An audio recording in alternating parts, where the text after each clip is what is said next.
Hey guys, Aaron C coming at you today with another guitar instruction video. So let's talk about the blues, okay? So there are different directions you can go, obviously, because they're different genres. Much like any style, dating way back, and where does this style expand into?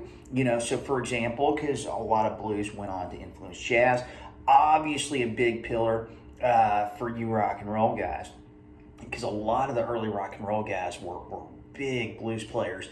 So there was that influence as well.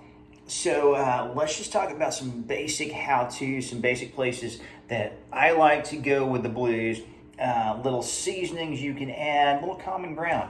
So for example, if we're, one of the places that I like to go is I do this little blues bass line. And this is a movable shape where, so for example, starting on A, I go down to the A, E, D, A. I'm G, A. Just like that, okay? So if I want to do that like with a fast swing,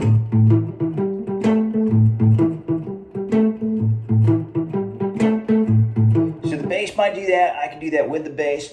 If I'm doing, I want to kind of have a leader at the top, I might,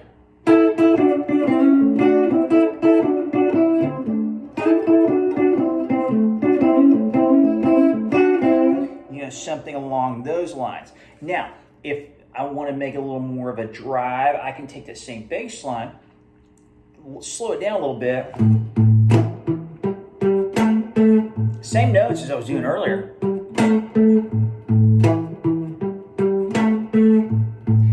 If I want to kind of have a little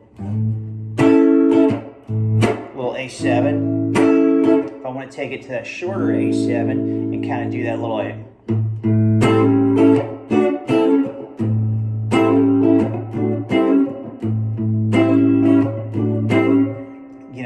I could even throw that A9 in there.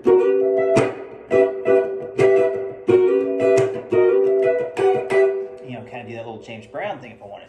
So there's obviously different ways to go. That's just one of many things. If I want more of the rockabilly,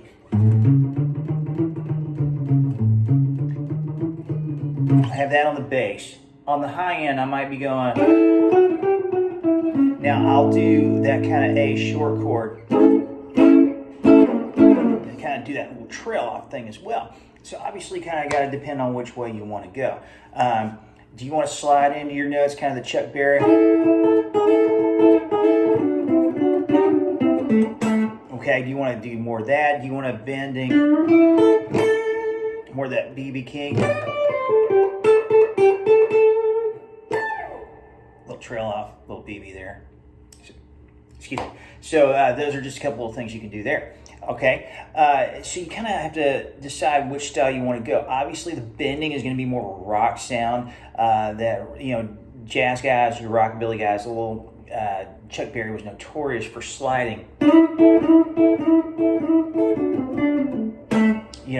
So you just kind of have to sound. Do you want more of that rock? Do you want more of that funk? What is it that you want, and that determines your tempo, your feel, what voicings you use. So once you decide what you want, then you can layer on. Those are just some simple little how-to licks to kind of spice it up for what you want to go. Now, the cool thing is, remember, when there are no open strings, the pattern, the shape, the scale, the lick, whatever it is, becomes movable. So for example,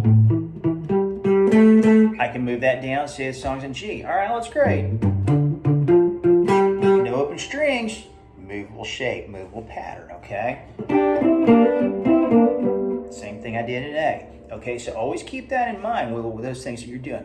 All right, guys, well, thanks for stopping by. If you have any questions, leave them in the comments below. I'll do my best to get back to you ASAP. If you have any questions about lessons, you would like to take some lessons, I can have some virtual options out there. Would love to see what we can do to make that happen, or if there's any videos you'd like to see, let me know.